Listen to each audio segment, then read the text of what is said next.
Quand nous chanterons ce même refrain, nous nous souviendrons tout au long du chemin qu'il n'y avait que cœur, qu'il n'y avait que lien, car nous nous aimions la main dans la main, main, main, main dans la main, main, main, main dans la main, main, main, main dans la main, main, main, main dans la main. Bonjour. Je voudrais vous parler du ministère de guérison dans l'évangélisation, comme c'est quelque chose d'important. Et il faut qu'on découvre l'importance de ce ministère de guérison. Quand Jésus nous envoie évangéliser, jamais dans l'Évangile, il nous dit tout simplement d'aller évangéliser. Il dit allez évangéliser et guérissez les malades. C'est toujours deux ministères qui vont ensemble. Et la guérison des malades est un signe qui accompagne le ministère de guérison et qui donne de la crédibilité à la parole de Dieu que nous proclamons. Mais il est important de voir que le Seigneur nous donne, par la puissance de l'Esprit Saint, des signes charismatiques et des signes sacramentels. Un sacrement, c'est un signe sensible institué par Jésus-Christ pour nous donner la grâce. Un sacrement, comme on disait dans le petit catéchisme, c'est un signe sensible institué par Jésus-Christ pour nous donner la grâce. Et un charisme, c'est un don spirituel spécial que l'Esprit Saint nous donne pour servir la communauté, pour construire l'Église, pour bâtir le corps mystique du Christ. Alors, il a besoin des deux. On ne peut pas être satisfait avec seulement des signes sacramentels et on ne peut pas être satisfait seulement avec des signes charismatiques parce que le signe sacramentel, le sacrement est un don de Dieu pour nous communiquer la vie nouvelle et pour nous faire grandir dans la vie nouvelle. Et les charismes sont des manifestations de l'Esprit Saint pour accompagner l'évangélisation et pour servir nos frères. Saint Paul dit dans l'Épître aux Romains, quand il parle de la prière, nous ne savons pas comment prier pour prier comme il convient, mais l'Esprit Saint vient en aide à notre faiblesse. Il vient prier en nous en des gémissements ineffables. Ce que Saint Paul dit du charisme de la prière dans l'Esprit Saint vient en aide à notre faiblesse. On peut le dire pour tous les charismes. C'est toujours l'Esprit Saint qui vient prier en nous, qui vient en aide à notre faiblesse. C'est toujours une manifestation de l'Esprit. Mais le charisme de guérison est quelque chose de particulier dans l'évangélisation parce que c'est un signe visible qui secoue notre foi, qui nous aide à accepter l'annonce de la bonne nouvelle. Nous voyons que le secret de Jésus, c'est l'Esprit Saint. Lorsque notre foi dans l'Esprit Saint s'affaiblit, la communauté s'ankylose, se replie sur elle-même et se refroidit. Et le secret de Jésus, c'est l'Esprit Saint, comme nous lisons dans l'Évangile. Jésus, rempli de l'Esprit Saint. Jésus est le plus grand des charismatiques, au point qu'on l'appellera le Christ, c'est-à-dire celui qui a reçu l'onction de l'Esprit Saint. Je ne sais pas pourquoi il y a des gens qui ont comme certaines craintes de dire qu'ils sont charismatiques, alors que Jésus est le plus grand des charismatiques. Au début, j'étais comme ça, moi aussi, quand je suis entré dans le renouveau, comme on faisait rire un peu de nous. Il y a un monsieur qui m'a rencontré à Beauceville, puis il m'a dit, c'est vous qui êtes le père charismatique? J'ai dit, non, moi je suis le père tardi. On voulait pas dire qu'on était charismatique parce qu'il y en a qui riaient de nous. Je me rappelle du curé qui disait, je ne dirais pas que tous les charismatiques sont fous, mais dans ma paroisse, tous les fous sont entrés dans le renouveau charismatique. Et ça compliquait un peu l'histoire. Mais maintenant, on découvre de plus en plus que tous ces charismes-là nous sont donnés pour construire l'Église, pour servir la communauté. Et le charisme de guérison est au cœur de l'Évangile. Quand quelqu'un nous dit qu'il ne veut pas qu'on prie pour les malades dans le ministère, il faut lui dire, bien, relis ton Évangile. L'Évangile est rempli de guérison. Et Jésus nous envoie proclamer l'Évangile. Et si on proclame l'Évangile, il faut bien annoncer les merveilles que Jésus faisait pendant sa vie publique. Il faut bien annoncer les merveilles qu'il fait aujourd'hui. Je me rappelle d'une retraite qui avait eu lieu pas loin d'Ottawa. Et juste au début de la retraite, une dame du village, qui était de la haute société, est allée s'excuser. Elle a dit, je ne pourrai pas aller à la retraite. J'ai un rendez-vous à Toronto pour me faire opérer. On va me faire une chirurgie plastique pour me relever la figure. Et il faut que j'aille à Toronto. Elle était bien peinée de manquer la retraite. Alors elle est allée à Toronto au lieu d'aller à la retraite. Elle s'est fait opérer pour se faire relever la figure. Mais lorsqu'elle a reçu sa facture, 15 jours plus tard, la face y est tombée. Alors son mari lui a dit, si tu étais venu à la retraite avec nous autres, tu aurais la face à la bonne place. Et c'est ça qu'il faut remettre les choses en place. Et l'Esprit Saint veut nous donner vraiment, produire en nous l'amour, la paix, la joie. Il veut remettre les choses en place. Et dans le ministère de guérison, l'Esprit Saint vraiment guérit. L'Esprit Saint redresse ce qui est courbé. Il réchauffe ce qui est refroidi. Et il guérit ce qui est malade. Et c'est Jésus, par la puissance de l'Esprit Saint, qui guérit. Je vous disais que Jésus, c'est le plus grand des charismatiques, au point qu'on l'appellera le Christ, c'est-à-dire celui qui a reçu l'onction de l'Esprit Saint. En Jésus, la manifestation de l'Esprit est éclatante. Une force sort de lui. Sa parole est revêtue de puissance. Avec autorité, il appelle, il guérit, il enseigne, il chasse les démons. Et le secret de Jésus est aussi le secret des chrétiens. Jésus nous donne son esprit. Il veut nous remplir de son Esprit Saint dans la mesure où nous accueillons ce baptême dans l'Esprit Saint, cette effusion de l'Esprit Saint. Jésus veut prendre le contrôle de toute notre vie. Mais comme Dieu nous a donné la liberté, il respecte notre liberté. Il ne nous oblige pas. Il y a une motion de l'Esprit Saint en nous qui nous pousse à agir. Mais Dieu respecte notre liberté. Personne jamais n'est obligé ni à prier pour les malades, ni à chanter en langue, ni à donner une prophétie. C'est toujours une motion de l'Esprit Saint en nous qui nous pousse à agir, mais on reste libre.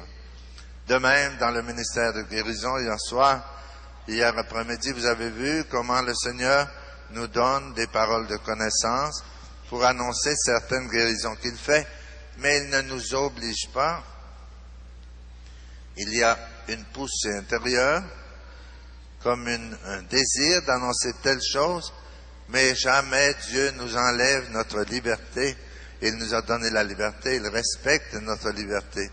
Et dans la mesure où nous allons mettre notre vie dans les mains de l'Esprit Saint, dans la mesure où nous allons laisser agir l'Esprit Saint en nous, nous allons pouvoir faire des choses que nous n'aurions jamais rêvé de faire dans notre vie parce que c'est l'Esprit Saint qui passe en nous à travers tous ces charismes.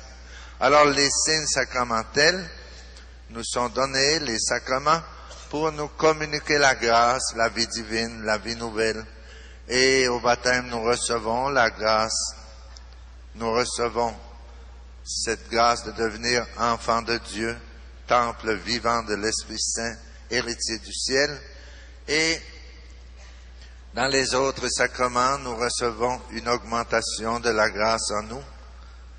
Nous recevons cette grâce de Dieu avec de plus en plus d'abondance. Et si nous avons perdu l'amitié de Dieu dans le péché, au sacrement de la réconciliation, nous recevons de nouveau cette vie divine. Alors tous les signes sacramentels sont nécessaires pour notre croissance dans la vie chrétienne. Mais l'Esprit Saint agit aussi dans les sacrements. C'est le même Esprit Saint qui agit dans les sacrements et qui agit par les charismes. Et dans les charismes, l'Esprit Saint nous donne une force nouvelle pour mieux servir la communauté. C'est le mérite de l'actuel renouveau charismatique de nous avoir aidé à relire les Actes des Apôtres non comme un texte, mais comme un appel à entrer dans l'expérience de l'Esprit.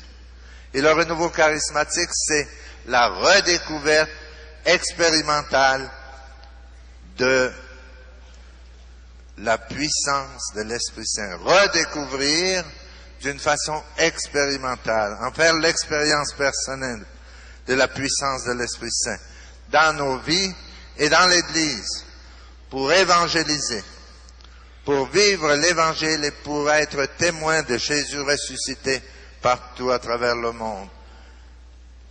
Ce renouveau charismatique, c'est la redécouverte de la puissance de l'Esprit Saint dans nos vies. Et plus nous allons nous ouvrir à cette puissance de l'Esprit Saint, plus nous pourrons servir avec beaucoup de fruits notre communauté. Pour que l'Esprit Saint puisse agir en nous et à travers nous, l'accueil des charismes revêt une grande importance. Pour cela, il nous faut entrer dans un dépouillement de nos conceptions et de nos projets, nous mettre à l'écoute et devenir humbles. La vie dans l'esprit, nous l'accueillons progressivement, au fur et à mesure que des espaces nouveaux s'ouvrent à Dieu dans nos vies. Et cette vie nouvelle veut faire de nous des apôtres du Christ pour un monde nouveau. L'apôtre qui veut laisser l'œuvre de Dieu s'accomplir en lui et à travers lui, et qui accepte d'être un médiateur entre Dieu et ses frères, ne peut qu'invoquer l'Esprit Saint sur sa faiblesse, sur sa radicale impuissance à enfanter le Christ dans les cœurs et dans le monde. Et c'est ici qu'interviennent les charismes. Dans la mesure où ces chrétiens sont habités et saisis par l'Esprit Saint, voilà que leurs paroles, leurs gestes, leurs intuitions, les mouvements de leur cœur deviennent porteurs de l'Esprit. Si leur cœur est dépossédé de lui-même, que la source d'eau vive est libérée en eux, voilà qu'ils deviennent des personnalités charismatiques. Comme si on avait une source dans la montagne et l'eau ne peut pas jaillir parce que cette source est bouchée par un tas de sable et on arrive avec un bâton et on enlève le sable et l'eau commence à jaillir et à descendre. Bien, c'est un peu ça. L'Esprit Saint en nous, c'est une source d'eau vive qui peut jaillir, mais il faut le laisser agir en nous. Et si notre respect humain, si notre vanité, notre peur du qu'en dira-t-on nous empêche d'agir, alors l'Esprit Saint ne peut pas se manifester. L'Esprit Saint est en nous avec tous ses dons et tous ses charismes. Et chez certains, il manifeste le charisme de la vie religieuse. Chez d'autres, il manifeste le charisme de prophétie. Chez d'autres, le charisme de pasteur. C'est comme si on avait une lumière et devant cette lumière, on met un prisme. Et le prisme décompose la lumière en vert, en bleu, en jaune, en blanc. C'est une même lumière, mais qui se décompose en différentes couleurs avec un prisme qu'on met devant la lumière. Bien, l'Esprit Saint est en nous, c'est le même Esprit Saint qui est en chacun de nous, mais il se manifeste de différentes façons. Dans l'un, il se manifeste par le charisme de guérison, dans un autre par le charisme de prophétie, dans un autre, il se manifeste par le charisme de la vie religieuse, dans le pape, l'Esprit Saint se manifeste par le charisme de l'infaillibilité pontificale, et c'est le seul homme sur la terre qui a le charisme de l'infaillibilité, parce que Jésus a dit à Pierre, tu es Pierre, et sur cette pierre, je bâtirai mon église et les portes de l'enfer ne prévaudront pas contre elle. Et Jésus a donné à Pierre le charisme de l'infaillibilité. Et le pape a toujours ce charisme de l'infaillibilité. Lorsqu'il proclame un don de foi, il ne peut pas se tromper. Mais voici que si le pape renonçait à sa charge de souverain pontife, pour une raison de maladie par exemple, comme c'est déjà arrivé dans l'histoire de l'Église, et que les cardinaux nomment un autre souverain pontife, alors celui qui est aujourd'hui Jean-Paul II perdrait le charisme de l'infaillibilité, et celui qui aurait ce charisme ensuite, ça serait le nouveau souverain pontife, le nouveau pape. Ça, c'est un signe qu'un charisme peut se perdre. Un charisme accompagne un ministère. Un charisme accompagne une mission. Et si je n'ai plus la mission, je n'ai pas besoin du charisme. Nous voyons alors que le charisme de guérison peut accompagner le ministère d'évangélisation d'une façon toute spéciale, et ça fortifie l'évangélisation. Et ce n'est pas seulement pour aller prêcher dans des grandes cathédrales, ça peut vous accompagner dans l'éducation de vos enfants. Vous voulez éduquer la foi de vos enfants, et quand un enfant est malade, et vous priez pour lui, et si le petit enfant reçoit sa guérison à travers votre prière, alors pour vous, c'est plus facile de continuer à évangéliser votre enfant, à lui parler de Dieu, à lui parler de la puissance de la prière, parce que l'enfant et toute la famille se rendent compte d'une grâce reçue. Ce sont des signes qui accompagnent l'évangélisation pour les laïcs et pour les prêtres, pour les religieux et pour les religieuses, et ça fortifie l'évangélisation. Moi, je remercie le Seigneur de m'avoir guéri un jour, et après m'avoir guéri, m'avoir donné ce désir de prier davantage pour les malades, après avoir été guéri de ma tuberculose pulmonaire en 73, parce qu'en priant pour les malades un bon jour, j'ai vu un malade qui a reçu sa guérison. C'était la première fois de ma vie que je voyais un malade guérir pendant ma prière. Il souffrait beaucoup d'arthrose, il avait de la difficulté à marcher, et dans une réunion de prière, je priais pour les malades. Dans une autre réunion, il ne se passait rien. J'ai été guéri au mois de juillet 73, et jusqu'au mois de novembre, à chaque semaine, j'allais aux réunions de prière pour connaître le renouveau, et après la réunion de prière, on me demandait de prier pour les malades. Je faisais une prière pour les malades, il ne se passait rien. Mais voici que le 18 novembre 73, pour la première fois de ma vie, alors que je priais pour un homme qui était bourré d'arthrose et qui avait de la difficulté à marcher, je l'ai vu qui commençait à suer abondamment. Et tout à coup, il a commencé à pleurer. Je me demandais qu'est-ce qui se passait. Je ne priais pas mieux que la veille. Je faisais une prière comme j'avais fait les autres jours. Mais ce jour-là, le Seigneur décidait de me donner le charisme de guérison. Et cet homme, après quelques minutes de prière, s'est relevé, il sautait de joie, il n'avait plus de douleur de son arthrose. Il était parfaitement guéri jusqu'à aujourd'hui et témoigne de sa guérison. Alors voyez-vous, le Seigneur nous invite à prier, mais il ne guérit pas nécessairement tout le monde. Il ne guérit pas nécessairement la première personne pour qui on prie. C'est une invitation à manifester notre compassion pour les malades. Un prêtre à Saint-Domingue, lorsqu'il m'a vu prier pour les malades, et dans sa paroisse, il y avait eu quelques guérisons, m'a dit qu'il allait essayer ça lui aussi. Et je l'ai revu au bout de 2 mois, puis j'ai dit, comment ça va? Ah, il dit, j'ai prié 2-3 fois pour les malades, puis il n'y a rien qui se passait. Il dit, j'avais l'air fou, j'ai arrêté ça. Mais c'est pas nécessaire qu'il guérisse des malades. À chaque fois, on le sait bien, ce sont des signes. Le Seigneur n'a jamais promis de guérir tous les malades, mais il a promis de donner des signes pour accompagner l'évangélisation. Et le ministère de guérison est vraiment quelque chose de merveilleux pour accompagner l'évangélisation dans votre foyer, dans votre groupe de prière, dans votre communauté. Ça fait grandir la foi. Mais une guérison ne suffit pas pour donner la foi. Voir la guérison d'un malade, ça ne donne pas la foi. Si une personne n'a pas la foi, même si tu vois plusieurs guérisons, ça ne te donnera pas la foi. La foi, c'est un don gratuit de Dieu. Les pharisiens dans l'Évangile ont vu beaucoup de guérisons. Ils ont même été témoins de la résurrection de Lazare. Et ça n'a pas suffi pour leur donner la foi en Jésus Sauveur. Au contraire, ils l'ont crucifié. La foi, c'est un don gratuit de Dieu. Ce n'est pas le fruit d'un bagage scientifique, c'est un don gratuit de Dieu. Et c'est un don qu'on reçoit dans la prière. Et le Seigneur veut augmenter notre foi. Et nous devons souvent faire la prière du Père, de l'enfant épileptique de l'Évangile qui disait, « Seigneur, je crois, mais augmente ma foi. » Disons-lui souvent, « Seigneur, augmente ma foi. Donne-moi une foi qui ne doute pas. » C'est une prière que nous devons faire souvent.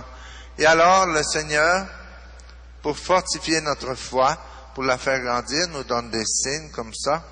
Et ça nous aide beaucoup. Je me rappelle, j'ai été invité à aller prêcher en Allemagne, à la cathédrale de Francfort. Et avant de partir de Saint-Domingue, une dame qui avait vécu en Allemagne m'a dit, mon père, en Allemagne, la foi n'est pas comme en Amérique latine.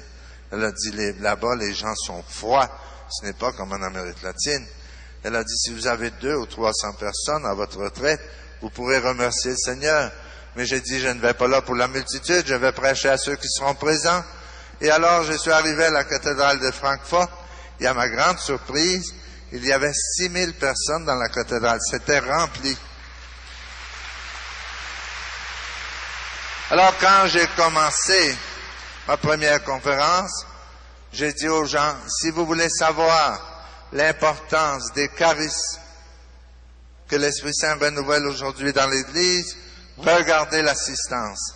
J'ai dit, je vous certifie que si on vous avait annoncé qu'un prêtre canadien venait prêcher ici, sans les charismes de guérison, je suis certain que je n'aurais pas 200 personnes. Et avec ces charismes que l'Esprit Saint nous donne, la cathédrale était remplie. Et alors, à la première messe de guérison, le Seigneur nous a donné un signe très fort. Une dame qui souffrait de sclérose en plaques et qui était paralysée à 80% et qui était là en fauteuil roulant. Pendant la prière pour les malades, une parole de connaissance était que quelqu'un qui était en fauteuil roulant était en train de guérir et le Seigneur l'invitait à se lever. Et cette dame s'est levée de son fauteuil roulant avec beaucoup de difficultés, elle s'est levée. Et alors je lui ai dit, faites un effort et marchez quelques pas. Et là, elle a posé un geste de foi, elle a fait un pas, un autre, et elle a commencé à marcher seule. Et elle est venue jusqu'au micro à l'hôtel. Et le prêtre qui me traduisait en allemand, c'était le curé de cette dame-là. Il la connaissait très bien. Il était allé souvent lui porter la communion. Et quand il a vu cette dame qui marchait seule, le curé s'est mis à pleurer. Moi, j'ai dit, le Seigneur est capable de faire pleurer même les curés. C'est fantastique.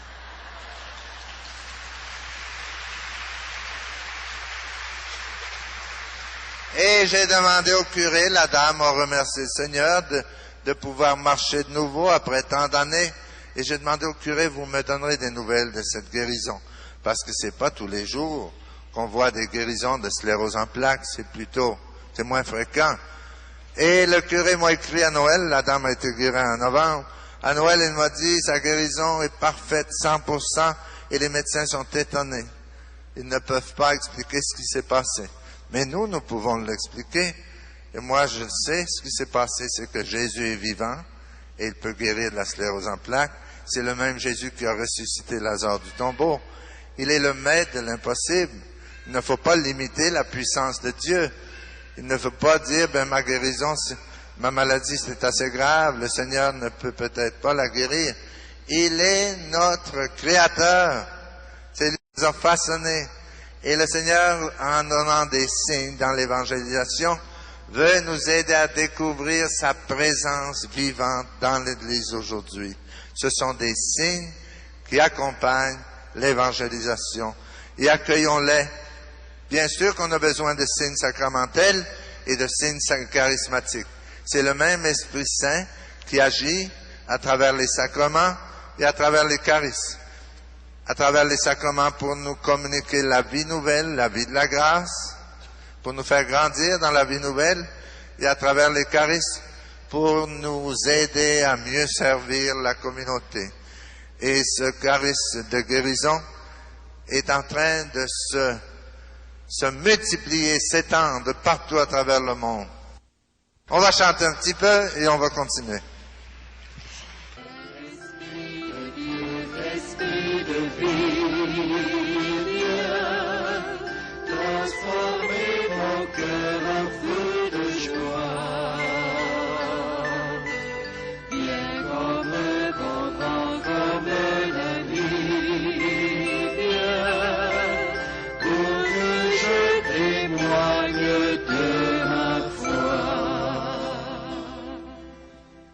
Il y a parfois des gens qui pensent qu'avec les charismes, on n'a plus besoin de sacrements. Et il y a des gens, des catholiques, qui croient qu'avec les sacrements, on n'a pas besoin de charisme. Mais c'est le même Esprit Saint qui agit dans les sacrements. Tous les sacrements sont reçus dans la puissance de l'Esprit Saint. Nous sommes baptisés au nom du Père et du Fils et du Saint-Esprit. La consécration se fait avec la puissance de l'Esprit Saint. La confirmation, dans tous les sacrements, c'est l'Esprit Saint qui agit. Mais les sacrements nous sont donnés pour grandir, pour recevoir la vie nouvelle et pour grandir dans la vie nouvelle. Les charismes sont ordonnés au ministère, à la construction de la communauté. Ils accompagnent la première annonce de l'Évangile et les signes qui accompagnent la croissance dans la vie nouvelle sont les signes sacramentels. Ne nous trompons pas de pédagogie, faisons preuve de discernement. C'est l'erreur de certains milieux d'église de refuser les charismes sous prétexte qu'on a déjà les sacrements. Cette église-là catéchise peut-être, mais elle n'évangélise plus avec les signes qui accompagnent la première annonce de l'Évangile. Il lui manque des signes pour accompagner la proclamation du Kering, la première annonce de l'Évangile. Elle n'a plus les signes pour ceux qui sont loin, les signes que Jésus nous donne pour accréditer sa parole. Et c'est l'erreur de certains milieux charismatiques de vouloir tout miser sur les charismes, de cultiver seulement les signes extraordinaires en oubliant l'importance des sacrements. Il est vrai que le renouveau a une pédagogie d'initiation chrétienne, évangélise les incroyants, les abandonnés par la société et parfois même par l'Église. Mais le risque serait d'en rester à cette phase initiale, de s'enfermer dans ce monde religieux des signes, de rééditer sans cesse l'effusion de l'Esprit et d'oublier l'importance des sacrements chez nos frères pentecôtistes. Ils ont le baptême, mais ils n'ont pas les autres sacrements. Alors, ils évangélisent avec les charismes. Mais comme c'est triste de voir, comme il manque, ils ont un vide très grand. Ils n'ont pas l'Eucharistie, ils n'ont pas le sacrement de la réconciliation, ils n'ont pas les sacrements, ils ont le baptême. Les charismes ne suffisent pas. Et dans certaines églises catholiques, il y a les sacrements et tout est misé sur les sacrements et on n'accueille pas les charismes parce qu'on n'a pas découvert l'importance des charismes. Ne nous trompons pas des pédagogies, ne nous trompons pas de public. Le renouveau est souvent rejeté par le milieu ecclésial parce qu'il présente une pédagogie de l'esprit qui est charismatique, alors que pour ce milieu ecclésial-là, la pédagogie de l'esprit consiste à vivifier les sacrements seulement. Et de même, l'Église est souvent rejetée par les incroyants, par les jeunes, par les chrétiens déchristianisés, parce que sa pédagogie est sacramentelle, rituelle, catéchétique, alors que pour ce milieu-là, l'Esprit Saint nous voudrait plutôt kérigmatique, évangélique, charismatique, c'est-à-dire le premier annonce de l'Évangile, le kéring. L'Esprit Saint veut qu'on annonce Jésus. Et souvent, on a donné une riche doctrine aux gens qui ne sont pas encore nés à la vie nouvelle, qui n'ont pas encore accueilli Jésus dans leur vie. Il faut d'abord proclamer la bonne nouvelle de Jésus Sauveur. Et ça, c'est une annonce. Et pour que les gens croient dans cette annonce, Jésus nous promet de nous accompagner avec des signes charismatiques. Il dit en mon nom, ils imposeront les mains aux malades et ceux-ci seront guéris. Et ça donne de la crédibilité à la parole que nous annonçons. Et vous allez remarquer que ces manifestations charismatiques, par exemple de guérison, n'ont pas lieu pendant qu'un docteur en théologie est en train d'exposer une thèse de théologie. Vous ne voyez pas de boiteux qui commencent à marcher. Vous ne voyez pas de sourds qui commencent à entendre. Il n'a pas besoin de signes. Il a ses arguments. Il présente sa thèse de théologie. Il a de bons arguments théologiques pour appuyer sa thèse. Et alors, il n'a pas besoin de signes pour convaincre son auditoire. Mais lorsque nous annonçons la bonne nouvelle de Jésus, La bonne nouvelle que l'ange annonçait au pasteur le soir de Noël, lorsqu'il a dit « Je vous annonce une bonne nouvelle qui sera motif de beaucoup de joie pour vous et pour tous les habitants de la ville. Aujourd'hui, vous est né un sauveur. » Là, on n'a pas d'argument théologique pour prouver ça. Alors, pour que les gens croient dans cette bonne nouvelle-là, il faut des signes pour l'accompagner.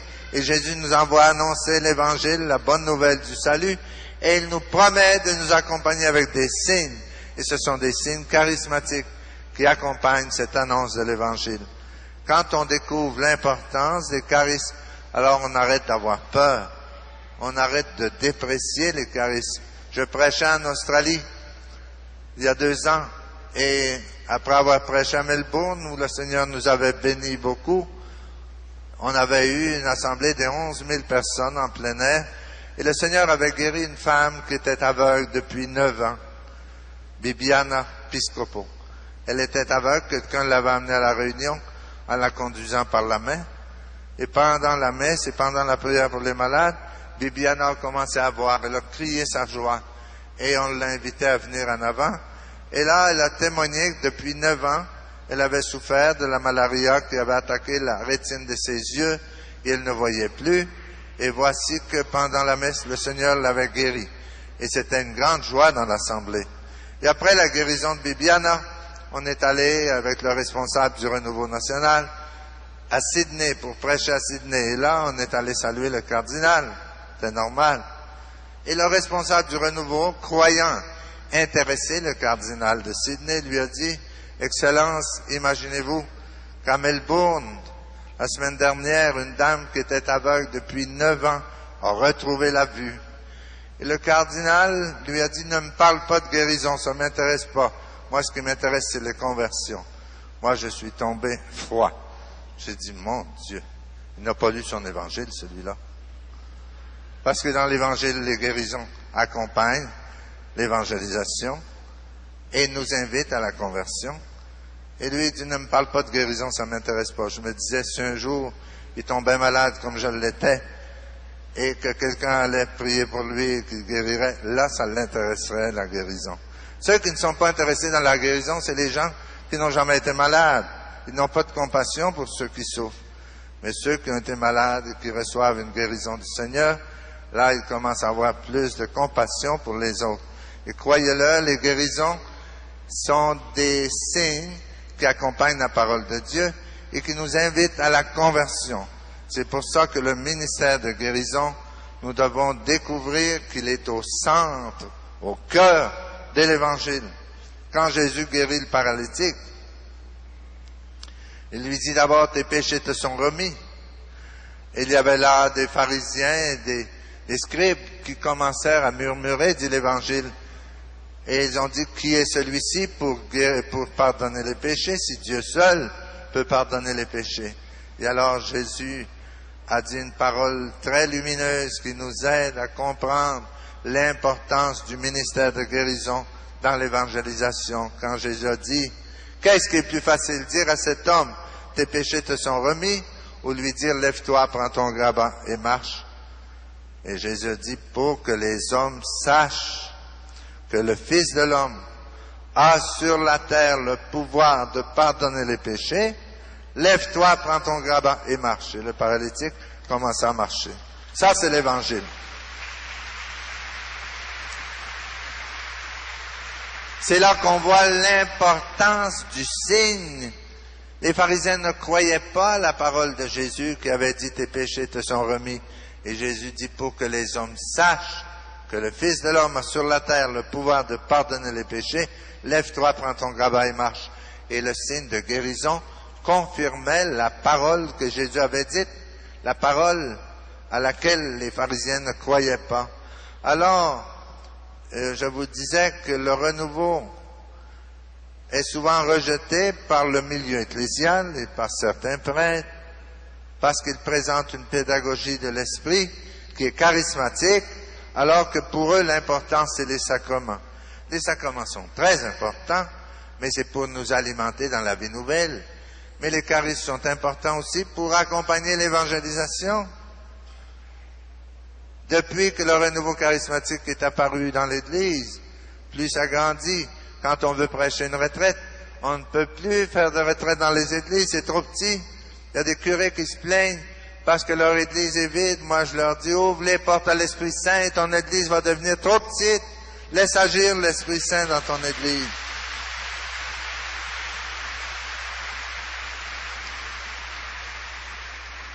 C'est entendu, on est obligé d'envahir les stades pour nos retraites parce que nos églises, même l'oratoire Saint-Joseph, était trop petite pour cette fois-ci, imaginez. Ça, c'est un signe pour les prêtres qui n'ont pas encore découvert l'importance du renouveau charismatique. Ça les fatigue de nous voir nous réunir avec toutes ces foules-là. Et quand ils arrivent à la messe du dimanche et leur église n'est pas à moitié, mais j'espère que ça va les fatiguer assez pour qu'ils découvrent ce qui manque. Ce qui leur manque, c'est de laisser agir l'Esprit Saint dans leur église.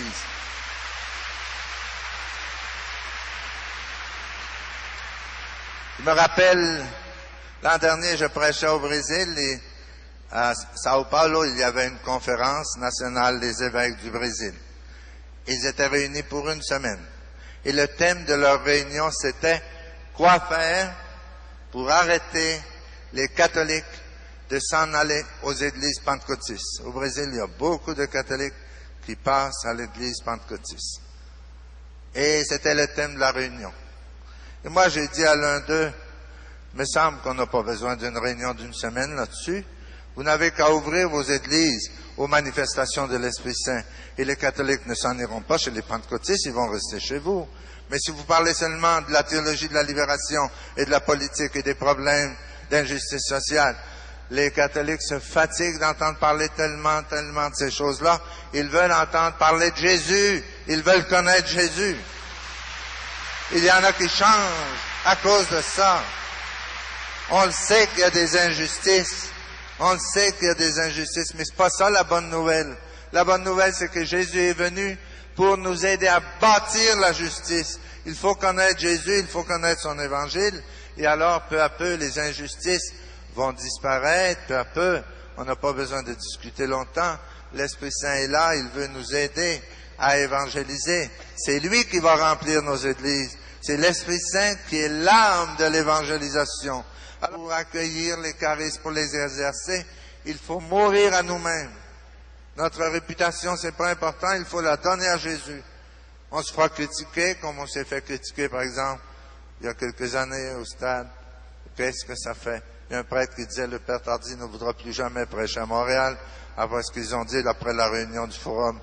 Mais pourquoi avoir arrêté de prêcher? Si on est ici pour proclamer Jésus, que les bien faire, il y a un proverbe français que j'aime beaucoup qui dit « bien faire et laisser braire ». Et c'est ça qu'il faut faire. Bien faire et laisser braire.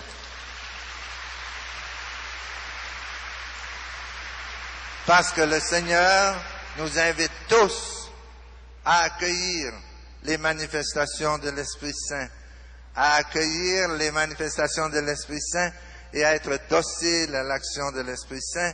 Et dans le ministère de guérison, rappelez-vous, c'est pas seulement pour un prêtre ou une religieuse, c'est pour tous les baptisés, c'est pour tous les chrétiens que l'Esprit Saint peut passer à travers vous pour guérir vos petits-enfants, pour guérir dans votre groupe de prière et pour vous aider à évangéliser. Alors essayons de bien capter la pédagogie de Dieu. Ne soyons pas des fanatiques du charisme, ni des fanatiques des sacrements. Il y a un temps pour chaque chose, une pastorale pour chaque public. Ouvrons-nous pleinement à la vie charismatique et à la vie sacramentelle. C'est le même Esprit Saint qui agit sous des formes différentes selon les besoins des personnes et des communautés. Louange à toi, louange à toi, louange et gloire à toi, Seigneur. Louange à toi, louange à toi, louange et gloire à toi, Seigneur.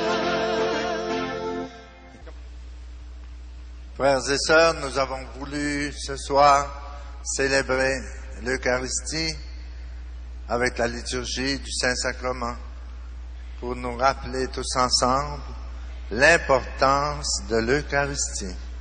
C'est par l'Eucharistie que va se renouveler l'Église. Parce que l'Eucharistie, c'est Jésus de Nazareth, ressuscité, vivant et vrai. Ce n'est pas autre chose. Ce n'est pas une présence symbolique de Jésus que nous avons dans l'hostie sainte que nous avons acclamée cet après-midi. C'est une présence réelle. Saint Augustin disait un jour, Dieu est tout-puissant et il pourrait créer 1000 mondes encore plus grands, encore plus beaux que le monde actuel. Mais malgré toute sa puissance et toute sa majesté, Dieu ne peut rien faire de plus grand que l'Eucharistie. Parce que l'Eucharistie, c'est Jésus ressuscité. Et après la consécration à la messe, le prêtre dit, « Voici le mystère de notre foi. » C'est le grand mystère de l'amour de Dieu qui a voulu demeurer au milieu de nous comme pain vivant descendu du ciel. Et quand Jésus préparait ses apôtres pour cette grande manifestation de l'amour de Dieu, la première année de sa vie publique, quelques jours avant la Pâque des Juifs, Jésus a fait son premier miracle en changeant l'eau en vin à Cana de Galilée. C'était quelques jours avant la Pâque des Juifs. C'était son premier miracle. Et Saint Jean dit dans l'Évangile, « Et Jésus manifesta sa gloire, et ses disciples crurent en lui. » Il manifesta sa gloire en changeant l'eau en vin, et il a fait grandir la foi de ses disciples. Et la deuxième année de sa vie publique, au même temps, encore quelques jours avant la Pâque des Juifs, Jésus a fait le grand miracle de la multiplication des pains. Avec 5 pains et 2 poissons, il a donné à manger à plus de 5000 personnes, et tous ont mangé à satiété. Et ensuite, Jésus a envoyé ses apôtres recueillir les morceaux de pain qui restaient, et les 12 apôtres sont partis avec leurs petits paniers, et les 12 ont rempli leurs paniers de morceaux de pain qui restaient. 12 paniers de pain sont restés. Et là, Jésus préparait le cœur de ses disciples pour les aider à accueillir le plus grand de ces miracles. Et au cours de l'année, dans une prédication, il leur a dit, « Je vous donnerai ma chair à manger et mon sang à boire. » Et ça a été la grande épreuve pour la foi de ses disciples. Il y en a qui avaient cru en Jésus jusqu'à ce jour-là. Mais à partir de ce jour-là, il y en a tout un groupe qui s'est éloigné de Jésus. Ils trouvaient que c'était trop fort. Quand Jésus a dit, « Je vous donnerai ma chair à manger et mon sang à boire », il y en a qui sont partis. Et alors Jésus a demandé aux apôtres, « Allez-vous m'abandonner, vous aussi ?» Et c'est là que Pierre a eu cette belle réponse. Il a dit, « À qui irions-nous, Seigneur, si tu as les paroles de la vie éternelle? Si nous abandonnons Jésus, où allons-nous chercher notre salut? Dans les sciences occultes? Dans les sectes orientales? Dans le nouvel âge? Où est-ce qu'on va chercher notre salut? S'il n'y a pas sous le ciel, nous dit Saint Pierre, d'autres noms donnés aux hommes par lesquels nous devions être sauvés, et ce nom, c'est le nom de Jésus. Et au nom de Jésus, tout genou fléchit au ciel, sur la terre et dans les enfers. Et toute langue proclame que Jésus est Seigneur pour la gloire de Dieu le Père. Et nous aussi, nous devons le proclamer. Et Jésus est présent dans l'Eucharistie. Il est le Seigneur de son Église. Il est le Sauveur. Et il nous dit, je suis le chemin, la vérité et la vie. Personne ne va au Père sinon par moi. Il n'y a pas d'autre chemin. Il n'y a pas sous le ciel d'autre nom donné aux hommes par lequel nous devions être sauvés. Et alors Pierre a fait cette profession de foi. À qui irions-nous, Seigneur, si tu as les paroles de la vie éternelle? Et la troisième année de sa vie publique, encore à la même date, 3 jours avant la Pâque des Juifs, le jeudi saint à la dernière scène, Jésus a pris le pain et le vin. Il avait préparé ce grand miracle en préparant le cœur de ses disciples avec l'eau changée en vin et avec la multiplication des pains. Et alors il a pris le pain, il le bénit, il le rompit et le donna à ses disciples en disant, « Prenez et mangez-en tous, ceci est mon corps. » Il a pris la coupe de vin, il l'a béni, il dit, « Prenez et buvez-en tous, ceci est la coupe de mon sang, le sang de la nouvelle et éternelle alliance, qui sera versé pour vous et pour la multitude, pour la rémission des péchés. » C'est là que Jésus a fait son plus grand miracle en changeant le pain et le vin en son corps et en son sang. Et il a dit à ses apôtres, « Faites ceci en mémoire de moi. » Il donnait à ses apôtres ce pouvoir extraordinaire de transformer le pain et le vin en son corps et en son sang. Et c'est ça que nous célébrons ce soir. C'est en mémoire de Jésus qui est mort et qui est ressuscité et qui nous a donné son esprit que nous pouvons ce soir célébrer cette Eucharistie. Et l'Eucharistie est vraiment un sacrement de guérison. C'est un sacrement extraordinaire. C'est la grande manifestation de l'amour de Dieu. Et nous croyons à la présence réelle de Jésus dans l'Eucharistie parce que nous croyons dans la parole de Jésus, parce que nous savons que Jésus est la vérité, il ne peut pas nous tromper. Mais pour aider notre manque de foi, au cours des siècles, Jésus a multiplié les signes et les prodiges pour nous aider à croire dans la réalité de l'Eucharistie. Il a multiplié des signes partout à travers le monde. Nous voyons dans l'histoire de l'Église des manifestations prodigieuses autour de l'Eucharistie. Et dans ce ministère de guérison, nous voyons que c'est surtout avec la présence de l'Eucharistie que nous avons de grandes bénédictions. C'est Jésus qui est présent dans l'Eucharistie et c'est lui qui bénit les malades. Bien sûr qu'il donne ce charisme de guérison par la puissance de son esprit, où il agit aussi par la puissance de son esprit. Mais personnellement, j'ai vu plus de guérison dans la célébration de l'Eucharistie, ou avec le Saint-Sacrement exposé sur l'autel, ou pendant la procession avec le Saint-Sacrement, que dans les autres rencontres. Le Seigneur veut nous aider à croire qu'il est réellement là, présent dans l'Eucharistie. Quand nous lisons l'histoire de Lourdes, du sanctuaire marial de Lourdes, nous voyons que les plus belles guérisons à Lourdes, au cours de toutes ces années, depuis l'apparition de la Vierge Immaculée, ont eu lieu surtout durant la procession avec le Saint-Sacrement. Et aujourd'hui, pendant la procession avec le Saint-Sacrement, nous savons qu'il y a des gens qui ont reçu leur guérison pendant le passage de Jésus présent dans l'Eucharistie. Il passait sur les chemins de Galilée, il bénissait les malades, il guérissait beaucoup de malades, et il continue à passer en faisant le bien. Et Jésus ne guérit pas les malades seulement pour nous redonner la santé physique. Dans beaucoup de cas, cette guérison va beaucoup plus loin. Il y a des gens qui reçoivent une guérison physique et cette guérison physique les interpelle et les appelle à vivre une vie de foi plus profonde, une vie de prière. Il y a des conversions qui commencent avec une guérison physique. Il y a des conversions qui commencent avec une guérison intérieure. Le Seigneur est le Seigneur de son Église et il agit avec la puissance de son amour.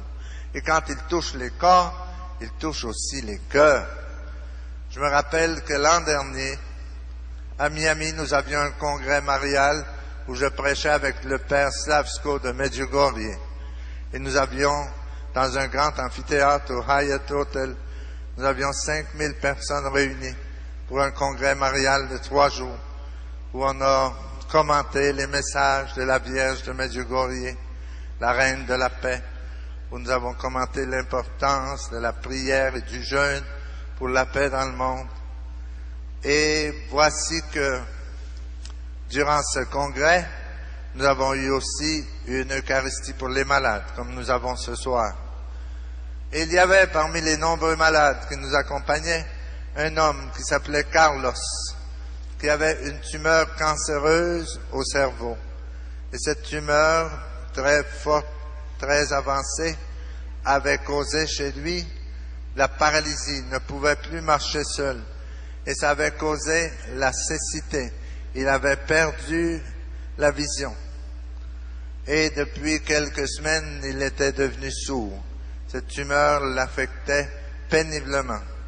Et son épouse, elle l'avait amené à la messe des malades dans un fauteuil roulant. Et Carlos ne voyait pas, il n'entendait plus, il ne marchait pas seul. Et son épouse l'a amené à la messe. Et pendant la célébration de l'Eucharistie pour les malades, le Seigneur a manifesté sa gloire d'une façon extraordinaire. Carlos a commencé à voir de nouveau. Il était très content. Il a dit, je commence à voir de nouveau. Et au cours de la veillée, le même soir, il commençait à entendre. Alors c'était la joie dans la maison. Et au cours de la semaine, Carlos a recommencé à marcher. Et le Seigneur a guéri cette tumeur cancéreuse complètement au cours du mois suivant.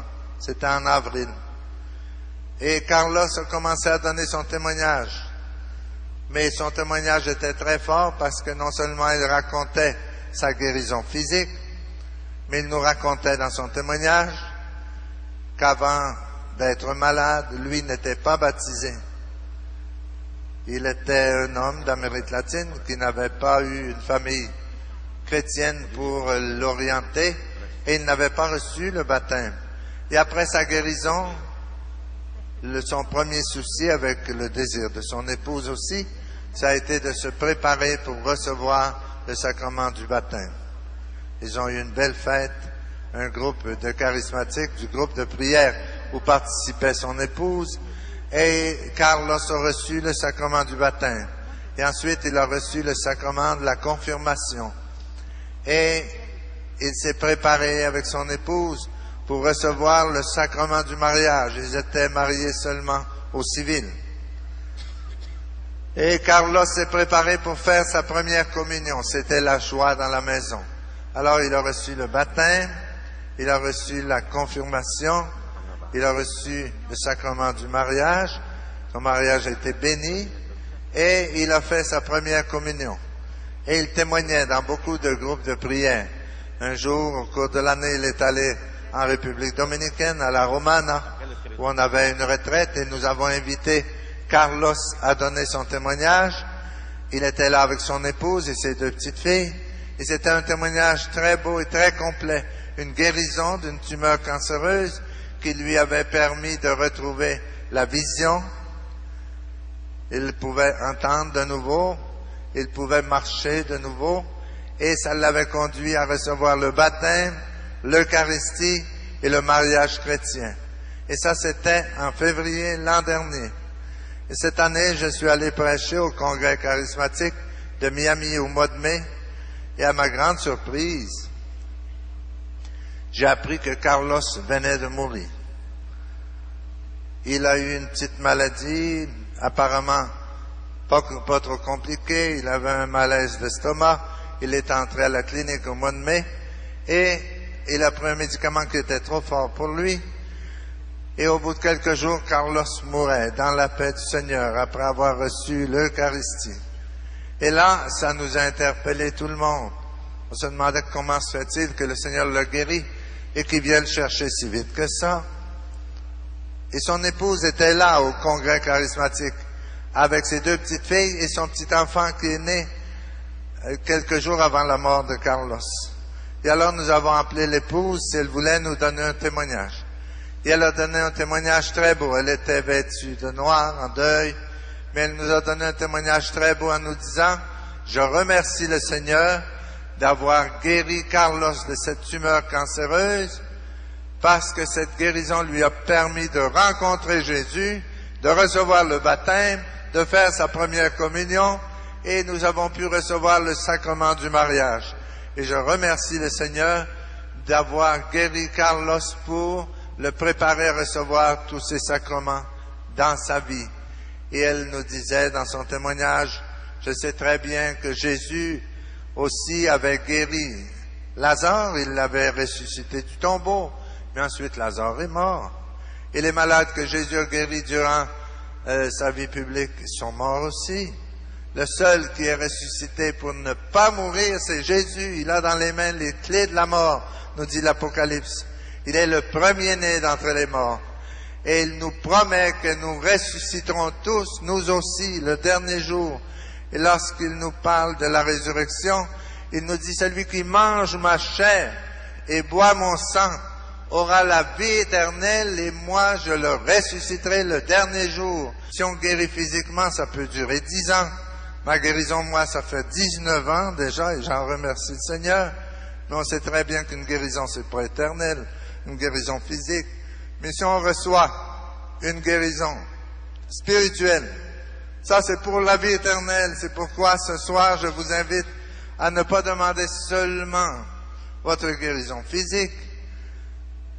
Notre frère, le diacre Philippe, va prier après la communion pour la guérison intérieure. C'est très important, la guérison des blessures émotionnelles du cœur, qui sont parfois à la racine de nos tristesses, de nos agressivités, de nos peurs, de nos craintes. Et c'est une guérison importante, la guérison intérieure. Et le Seigneur va aussi guérir physiquement, mais demandez surtout la guérison spirituelle, que cette retraite soit pour vous une rencontre personnelle avec Jésus, comme ont fait les disciples d'Emmaüs, une rencontre comme celle qu'ont faite les disciples d'Emmaüs, une rencontre personnelle avec Jésus, une rencontre aux yeux ouverts et au cœur palpitant, comme l'ont fait les disciples d'Emmaüs, lorsque Jésus, après avoir cheminé avec eux, est entré dans leur petite maison à Emmaüs, et il s'est assis à table avec eux, et nous lisons dans l'Évangile qu'il a pris le pain, il le bénit, il le rompit et le leur donna, et leurs yeux s'ouvrirent et ils le reconnurent. C'était la seconde Eucharistie dans l'histoire du monde. La première avait eu lieu le jeudi saint, à la dernière scène, et la deuxième, Jésus l'a célébrée avec les disciples d'Emmaüs. Il a fait la même chose qu'il avait faite le jeudi saint à la dernière scène. Et déjà, l'Eucharistie était sacrement de guérison. Et c'est ça que Jésus fait au milieu de nous. Il est venu nous donner la vie et la vie en abondance. Et il nous donne sa vie dans l'Eucharistie. Il se communique à nous dans l'Eucharistie. Et combien d'autres signes au cours de l'histoire de l'Église nous avons vus pour nous aider à croire dans la réalité de l'Eucharistie. Comme c'était beau cet après-midi de voir votre manifestation de foi.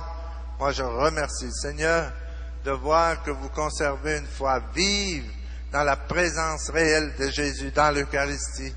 Et avant de communier, vous allez dire, Seigneur, je ne suis pas digne de te recevoir, mais dis seulement une parole et je serai guéri. Si vous croyez vraiment dans cette parole que vous allez dire avant la communion, notre célébration va se transformer en une célébration remplie de prodiges, parce que le Seigneur accomplit sa parole. Dis seulement une parole et je serai guéri. Je veux être guéri dans mon âme, dans mon cœur et dans mon corps. Et Jésus est venu nous donner la vie et la vie en abondance.